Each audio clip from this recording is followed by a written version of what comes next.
person is too great not to have that wonder blessings of God. Tewali muntu w'amaanyi nnyo nti ye teyeetaaga mukisa gwa Katonda. Are you a general like Abraham? Oli general nga Ibrahimu. Conquered everything, all the tribes. Owamba buli ggwanga lyonna. Captured all the riches and territory. Onyaze omunyago gwonna mu mawanga g'owambye. You still need the blessings. Okyetaaga omukisa gwa Katonda. You need to go before Melchizedek. Weetaaga ogende mu maaso ga Melchizedek. Who has no end, no mother, no father, forever a priest before the Lord. Atayina mama tayina taata abadde mu kabaka abadde kabona bbanga lye lyonna. Then the word of God they come and bless. I'm your shield, I'm your power, I am your everything, I am yours, I am your everlasting source. God, ekigambo kya Katonda kyoke kike gy'oli kigambe gwe nze mpeerayo nze mukisa gwo nze bukuumi bwo nze buli kimu gy'oli. Oh, you may be here, you think you have a very position. My friend, you still need the blessing of God. Oyinza oba oli wano ng'otudde olina ekifo kinene naye muganda wange omukisa gwa Katonda guweetaaga. Generals need the blessings of God. Bajjeno beetaaga omukisa gwa Katonda. Many of war need the blessings of God. Abalwanyi b'entalo beetaaga omukisa gwa Katonda. Powerful men and women need the blessings of God. Abakazi n'abakyala ab'amaanyi beetaaga omukisa gwa Katonda. Billionaire Musk needs the blessings of God. Billionaire, there's a man called Musk, he's the richest man in the world. He needs the blessings of God. Billionaire Musk naye yeetaaga omukisa gwa Katonda yadde mugagga. By the way, you people come every time to the pastor to see sing. Omukisa. That's the only thing you need. Kyekintu kyokka kye weetaaga. Amen. The blessing, the Bible says the blessings of God, they add no sorrow, they make rich and add no sorrow. Omukisa gwa Katonda gwe gutugaggawaza tegugattako buyinike. They don't add the sorrow which Jacob got by his riches. Tegugattako buyinike obwo Yakobo bwe yafuna n'obugagga bwe. Actually, they chase away all the sorrow which Jabez had. Omukisa gwagobawo obuyinike bwonna Yabezi bwe yalina. Go to Genesis 14. Olubereberye essula ya 14. He went and he said, I have seen, I've got animals, I've got women, I've got men servants, I've got all the riches, but they cannot help me. Awagambira nti nfunye abakyala, nfunye abaana, nfunye abaddu n'abazaana. Naye byonna tebisobola kunnyamba.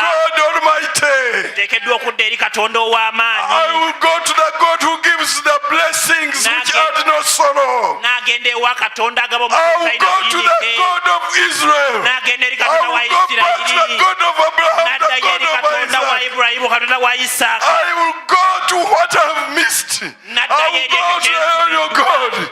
So he left the creatures, he left the powers, he left the servants, and went and fetched God. Bw'atyo n'alekayo byonna byali akuŋŋanyiza eby'obugagga endogoyi ente n'embuzi n'ebirala n'abakyala n'agenda n'asisinkana Katonda. And in verse 26, Genesis 30 said, I will not let you go unless you bless me. Awo mu lunyiri olwabiri mu omukaaga wagambira sigenda kugenda okuggyako sigenda kukuleka genda okuggyako ng'ompadde omukisa. That's what people in this church pray. That's why you pray, you fast, you pray, and you say we shall not let God until he blesses us. Power, riches, tricks, what? They cannot help. Jacob had everything. Through wisdom, tricks, whatever he has done. You've got to power through tricks. You've got riches through adversaries. You have tricked people. You have managed to get riches. A moment comes when those riches cannot help you. Ofunye obugagga, ofunye obuyinza n'amaanyi okuyita mu bukodyo n'abukuyita mu bantu n'okuyita mu bukodyo obw'enjawulo naye waliwo ekiseera ekituuka nga byonna tebisobola kukuyamba nga Katonda yasobola okukuyamba. And you can only come to Caring Center and say, Pastor Musisi, pray for me. Olina okudda ewa musumba Now I must face my God. Njagala mpite mu kkubo lya Katonda. Hallelujah. Amen. Bless me. I will not leave this place until you have blessed me. Jabez prayed, he said, God of Israel, bless me. Jabezi yasaba naga Katonda wa Isirayiri mpa omukisa. Jacob himself who became Israel saying, God bless me. Yakobo yenyini agamba mpa omukisa Mukama. Hallelujah. Amen. We need the blessings of God. Twetaaga omukisa gwa Katonda Don't abooluganda. leave this place without the blessings of Togeza God. n'ova mu kifo kino nga togenze na You mukisa will gwa never be Katonda. the same unless you get the blessings of God. Oliba kyekimu okutuusa omukisa gwa Katonda. You go further in the Bible. Tugende mu Bayibuli. Into 20. 18 okutuuka ku lwabiri. It is written there. I can tell you the story. This man called Abraham. Ono omusajja ayitibwa Ibulayimu. He was the most powerful man of his day. Ye yali asinga amaanyi mu biseera bye. In fact, God called him, leave your place and I will take you to a country which I will show you. Era Katonda yamuyita n'amugamba va mu nsi ya nnyonku twale mu nsi gye ndikulaga. It is written that the man was 76 at that time. Era kyawandiikibwa nti mu kiseera ekyo Katonda yamuyitira yalina emyaka 76. And he had a wife called Sarai. Ng'era yalina omukyala ayitibwa I Sarai. don't know how long they had been together, but they had no child. Simanyi ebbanga lye baali bamaze bonna naye At the tebaalina age mwana. of 76, he said, go, I will show you a place where. Emyaka 76 Katonda n'amugamba genda nkulage gy'ogenda. He obeyed the word of God. N'akkiriza ekigambo kya Katonda. He became strong and powerful. N'afuuka w'amaanyi. One day he was coming from conquering several kings. Lumu yali ava okuwamba bakabaka ab'enjawulo n'obwakabaka And he bwabwe. had captured a lot of riches from them. Ng'era yali atutte omunyago munene nnyo okuva ku bo. Then he came to another strange king. N'asanga ate kabaka atali wa bulijjo. The king was called Melchizedek, Kabaka ono wamuyita Melzedeki, king of Salem. kabaka wa Salemu. He had no father, no mother. Teyalina maama yadde taata. He was a priest before God forever. Yali kabona wa Katonda ebbanga lyonna. He was a strange one. Yali si wa bulijjo. He could not be conquered by the power of Abraham. Nga tasobola kuwambibwa kutwalibwa He maanyi could ga not be Ibulayimu. conquered by the horses and chariots of Abraham. Nga tasobola kuwambibwa magaali He n'ambalasi za could not be Ibulayimu. conquered by the swords of Abraham. Nga tasobola kuwambibwa bitala bya The Ibulayimu. fierceness of Abraham could not conquer him. Ng'obutatya bwa Ibulayimu tebusobola muwamba. So when Abraham came, Awo Ibulayimu bwe yajja he was struck by the fierceness of this man. yatya. He was a priest. He had no sword. He had no chariots. He was just there.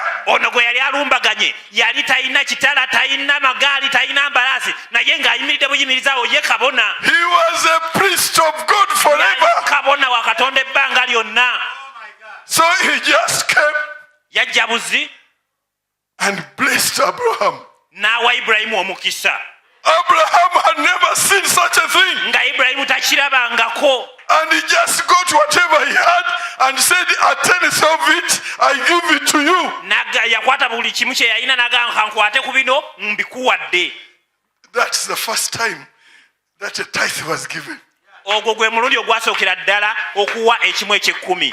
Abraham, after conquering all the kings with all the terror and power of a conqueror, came to Salem, where he found a strange man, a priest who had no father, who had no mother, but he was a king and a priest forever, and he blessed him. And Abraham gave him a tenth. Ibulayimu ng'amaze okuwamba obwakabaka ne bakabaka, amaze okubanyagulula abaggyeko omunyago, n'ajja n'asanga ate kabaka omulalamu atali wa bulijjo, talina maama talina taata, naye abadde kabaka abadde kabona ebbanga lye yonna, n'amuwa omukisa n'atandikawo ekiyitibwa ekimu eky'ekkumi okuva olwo.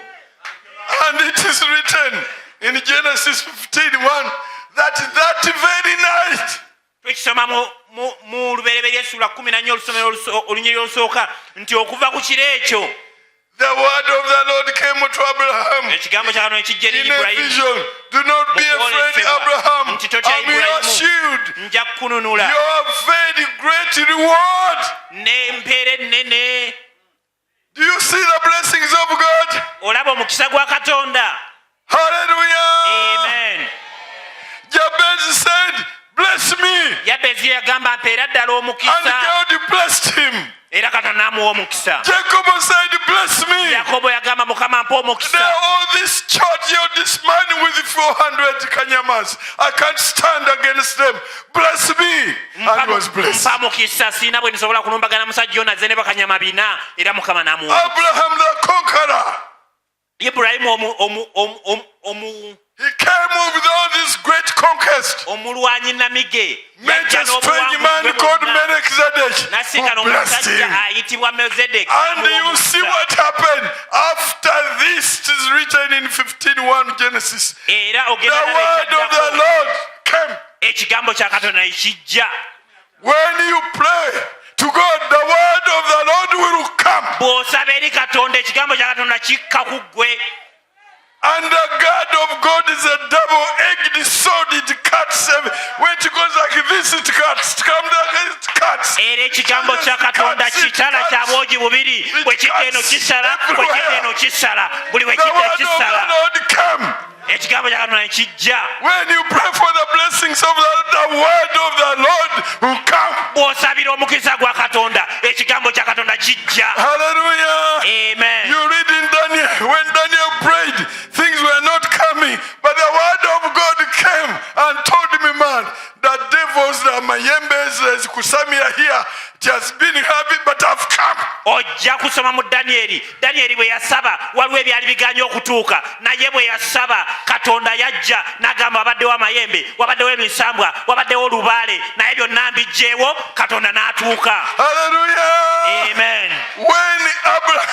When Melchizedek prayed and blessed Abraham, Melchizedek bwe yasaba n'awa Ibrahimu omukisa. after this, the word of the Lord came. Kyawandiikibwa nti kino bwe kyabaawo ekigambo kya Katonda ne kijja. Don't fear. Children of God, don't fear. Totya. Abraham, I'm your shield. Your very great reward. Totya. Nze ngabo yo, nze empeera yennene. Hallelujah. Amen. Hallelujah. Amen. Praise be to God. Amen. Hallelujah. Amen. I like the blessings of God. Njagala nnyo omukisa gwa Katonda.